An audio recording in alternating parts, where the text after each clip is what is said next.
ये 13 दोष ऐसे हैं जिसके जीवन में होंगे तो उसको कभी शांति, कभी सुख, कभी ऐश्वर्य ये टिकेगा नहीं और दुर्गति निश्चित हो जाएगी। बहुत ध्यान से सुने। एक श्लोक में 6 दोष और दूसरे श्लोक में 7 दोष। उपासक को कभी इन दोषों को अपने अंदर टिकने नहीं देना चाहिए। और जो संसार के मार्ग में चल रहे हैं, अगर इन दोषों में चलेंगे तो वो जो आपके पुण्य कर्मों से ऐश्वर्य है भी वो नष्ट हो जाएगा। आप दुख, चिंता, शोक से ग्रसित होकर बड़ा दुख में जीवन व्यतीत करेंगे और आपकी गति बिगड़ जाएगी, दुर्गति हो जाएगी।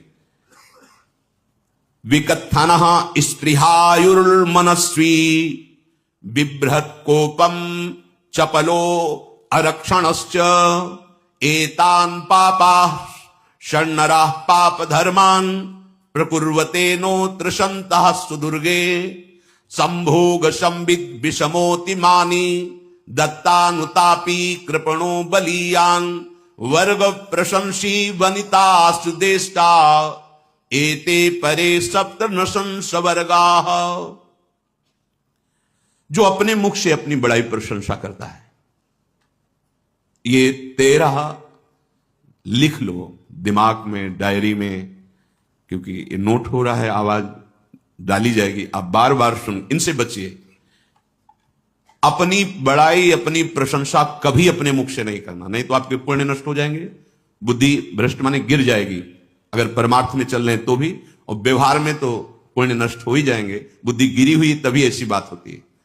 और यह दोष बहुतायत है, ये बहुत प्रभावशाली है। अपनी बड़ाई मारना, इसको देख लो, पकड़ो, सत्संग है। अपने मुख से कभी अपनी बड़ाई ना करना। अगर कोई अपने मुख से अपनी बड़ाई करता है तो उसके सुकृत नष्ट हो जाते हैं, बुद्धि भ्रष्ट माने गिर जाती, पतित हो जाती है, फिर निर्णय ठीक नहीं। अगर हमारा सारथी, हमारा ड्राइवर मूढ़ हो तो कहीं भी हमको गिरा देगा, तो वो बुद्धि भ्रष्ट मतलब गिर जाती है, निर्णय करने लायक नहीं रहती। अपनी प्रशंसा अपने मुख से करना।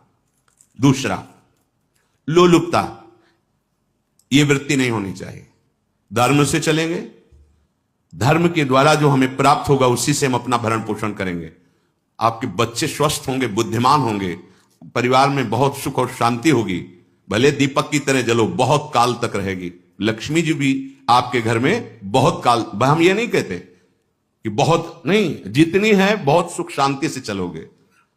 अगर लोलुपता करोगे, हिंसा, छल कपट, व्यभिचार, चोरी, ऐसे धन आ जाए, वो आएगा, लेकिन वो हाइलोजन की तरह आएगा, एकदम प्रकाश और फ्यूज, बिल्कुल अंधकार करके जाएगा। देख लेना, तुम्हारे जो सुख के हेतु हैं, तुम्हारा शरीर, तुम्हारे बच्चे, तुम्हारी पत्नी, तुम्हारा परिवार, उसको देख के तुम रात दिन जलोगे बिना आग के।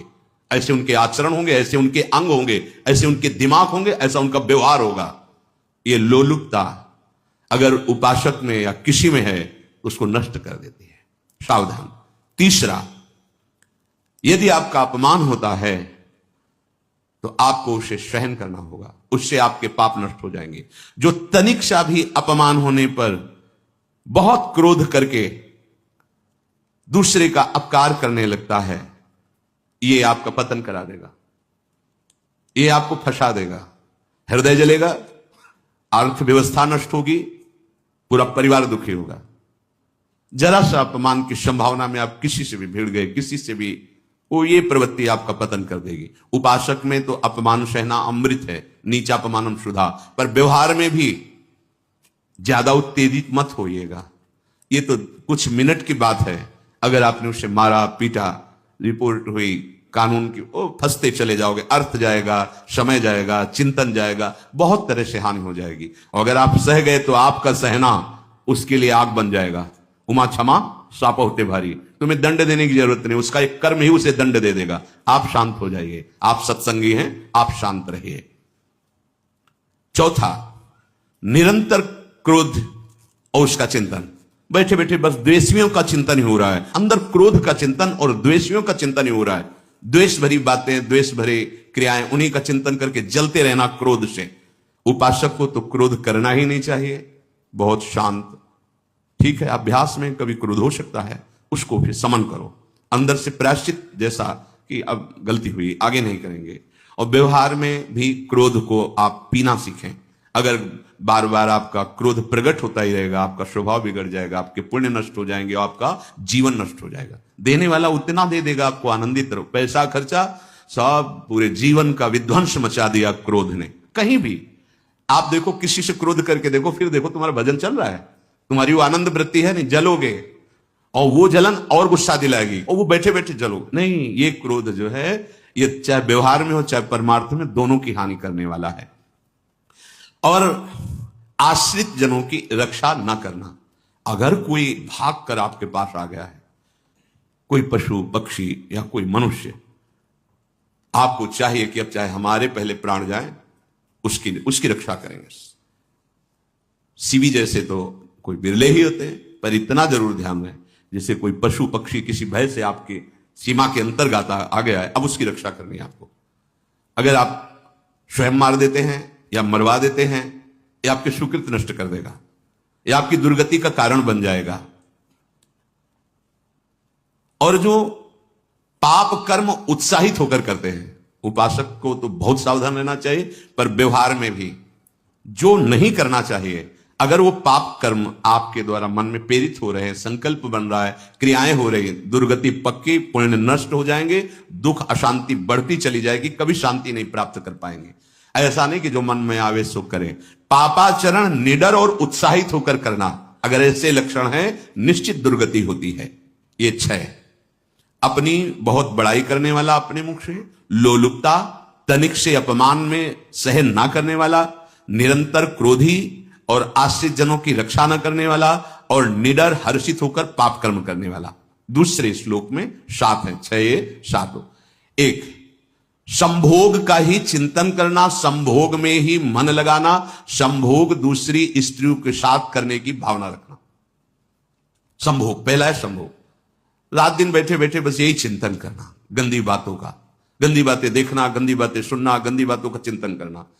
फिर अन्य माताओं बहनों के प्रति काम दृष्टि से देखना, कोई आ जा रही है तो दृष्टि से, काम भाव से देखना, भोग बुद्धि से देखना, निश्चित पुण्यनाश, दुर्गति।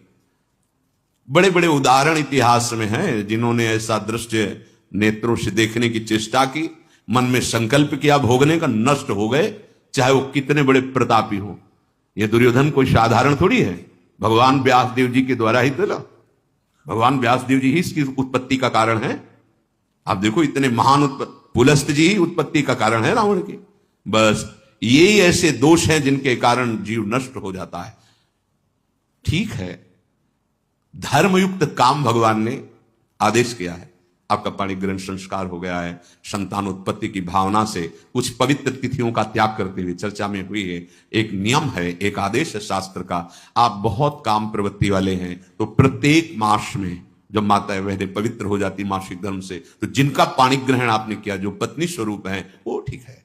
वहां भी बार बार के लिए व्यभिचार प्रवृत्ति के लिए शास्त्र आदेश नहीं करता, संयम पूर्वक, और उसका चिंतन नहीं करना।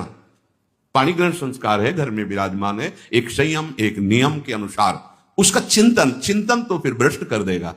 चिंतन प्रभु का करना है, चिंतन प्रभु की सेवा जो आपके कर्तव्य, इसके चिंतन से बचो। घातक है, बहुत बड़ा जहर है। अगर विषय चिंतन होने लगा तो मरोगे, जिंदा जलोगे, दुर्गति भी होगी। ये अंदर की जो आग है ना, कामाग्नि, ये इतनी बढ़ती चली जाएगी, तुम्हारे होश खराब हो जाएंगे कि मुझे क्या करना चाहिए, क्या नहीं करना चाहिए। कुआ मदांधो मदना तुरोमा, अंधा हो जाएगा, नहीं दिखाई देगा अनुजा तनुजा क्या है कौन है, कुछ नहीं, भ्रष्ट बुद्धि।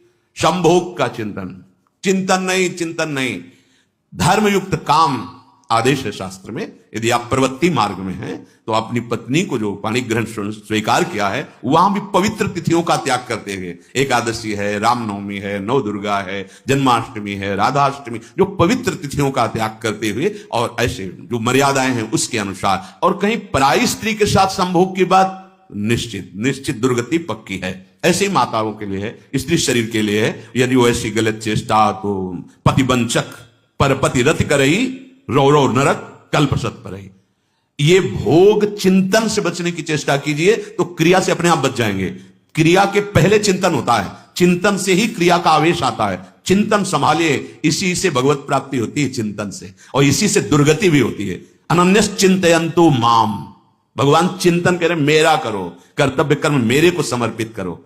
अब जब चिंतन संभोग का होगा तो बुद्धि भ्रष्ट हो जाएगी। ये जो राक्षसी प्रवृत्तियां सुनने को मिलती है ना कि ऐसा हुआ ऐसा हुआ, वो देखा सुना और चिंतन किए, और इतनी राक्षसी वृत्ति आ गई कि बस अब उनमें और राक्षसों में कोई अंतर नहीं रह गया। दूसरा, विषमता रखने वाला, सबके साथ बर्ताव ऐसा कि मैं बहुत श्रेष्ठ हूं और दूसरे सब नहीं, ऐसा व्यवहार नहीं। सब भगवत स्वरूप है, समान व्यवहार। जैसे आपके भोजन है तो जो आप पा रहे वही सबको दीजिए, बैठने की व्यवस्था, उठने की व्यवस्था, क्रम बाई क्रम, पर उसको भी नीच भाव से मत देखिए। उस कोटि का उसको प्यार दीजिए, दुलार दीजिए, सम्मान दीजिए। इतनी विषमता ना फैलाते रहे अपने जीवन में कि आप सबके निंदा के पात्र बन जाए। विषमता नहीं, सबको प्यार। हाँ ठीक है, पुत्र का अलग प्यार है, भाई का अलग प्यार है, पिता का अलग प्यार है, पर हमारा व्यवहार प्रीति युक्त होना चाहिए, विषमता भरा नहीं होना चाहिए। अगर हमारे चित्त में विषमता ही रही तो संसार है, प्रभु नहीं है। जीत विषम संसार कीर्ति जग बिस्तर है। जो विषमता पर विजय प्राप्त कर लेता है वही भगवत प्राप्ति का अधिकार। ये विषमता बहुत बड़ी हानि है। तीसरी बात, अत्यंत मानी होना। जहां आपके प्राण कमजोर होंगे, पुण्य नष्ट होगा, आयुश्री सब नष्ट होना है, ऐसे आचरण करवाएगा गुरुजनों के साथ, महापुरुषों के साथ। ये बहुत नीच प्रवृत्ति है। अत्यंत मान प्रियता, मुझे सम्मान मिले, उत्तम प्रवृत्ति है। सबको मान देना, स्वयं अमानी रहना। चौथा, दान देने की बात कह के मुकर जाना या दान देकर पश्चाताप करना। दे दिया है, बहुत जल रहे हो, दूसरे से वार्ता कर रहे हो कि पता नहीं क्या यार बुद्धि में हो गया, हमने उसको इतना कहा था, उतना दे दिया, क्यों दे दिया, ऐसा ऐसा, मतलब अंदर चिंतन करना, क्यों दे दिया, तो दिया। इसके बाद जो आपका ये जलन हो रही, पश्चाताप, सुकृत नष्ट हो रहे हैं। दान देकर पश्चाताप करना या दान देने की बात कह के मुकर जाना। जैसे आपने कह दिया आपको इतना इतना ऐसा, अब आप मुकर गए, ब्याज सहित तुम्हें देना होगा, ये तुम्हारी दुर्गति का कारण बन जाएगा। ऐसे ही नहीं बोलना चाहिए, बहुत होश से। वाणी एक अमोल है, जो कोई बोले जान, ये तराजू तौल के तब मुख बाहर आन। पांचवा, अत्यंत कृपण होना। ना परिवार को सुखी कर पा रहा, ना अपने को सुखी कर पा रहा है। एक एक सिक्का बैंक में जो मर गया। धन की वास्तविक गति यही है कि अपने परिवार को खूब उसकी अनुकूलता प्रदान करो, उसमें से कुछ हिस्सा किसी ऐसे को जिससे तुम्हें बदले में कुछ लेने की भावना ना हो। कोई साधु महात्मा, गाय, पशु, पक्षी, किसी भी जीव बीमार है शरीरधारी, उसके जिससे कुछ कभी लेने की भावना ना हो, एहसान की भावना ना हो। शो धन धन्य प्रथम गति जाकी, धन्य हो गया उसका धन। अब वो कृपण का धन किसी काम में ना स्वसुख, ना परिवार के सुख, ना धर्म कार्यों में, व्यर्थ जीवन चला गया। उसी धन का चिंतन करना, उसी का संग्रह करना और उसी की रक्षा करते करते शरीर छोड़ देना, तो चिंतन बिगड़ गया। तो कह रहे हैं जो कृपणता है और अर्थ और काम की प्रशंसा, उसी की चर्चा, उसी का चिंतन, रुपया और भोग, उसी की चर्चा कर, जहां बैठे रुपया की चर्चा, भोग की चर्चा, जहां एकांत में बैठे उसी का चिंतन, कैसे रुपया बढ़े, कैसे भोग मिले।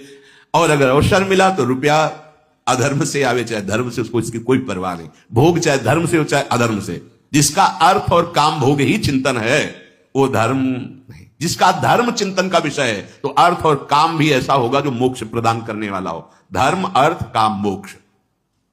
और जो बालक, स्त्री, पागल, असहाय, जो इनकी रक्षा न करके इनकी हानि करता है, दुर्गति निश्चित है। माना आपकी पत्नी है, उसका स्वभाव बिगड़ा हुआ है, क्रोधी है, कटु वचन बोल, लेकिन आपके ही प्रारब्ध के लिए, माना आपका पति ऐसा स्वभाव वाला है, पर आपके ही प्रारब्ध से तो संयोग बना है आकर, अब इसका निर्वाह कर ले जाओ तो पवित्र हो जाओगे दोनों। और अगर झगड़ा और लड़ाई और मारपीट और कहीं हिंसादि के रूप में उतर गए तो फिर और करनी बिगड़ गई। बालक है, आप उसको ज्ञान नहीं कि आप पवित्र है, कि आप पवित्र है, उसको ज्ञान नहीं कि आप उसके साथ व्यवहार अच्छा कर रहे हैं कि बुरा कर रहे हैं। रक्षा करनी है आपको, शोषण नहीं करना। कह रहे स्त्री, बालक और पागल, जैसे विक्षिप्त है, पागल है, आपको रक्षा करनी है। बन जाए तो उसको भोजन, ऐसा नहीं कि ईट मारो, उसको अपमानित करो, उसकी बुद्धि खराब है, प्रारब्धवशात खराब हो गई है।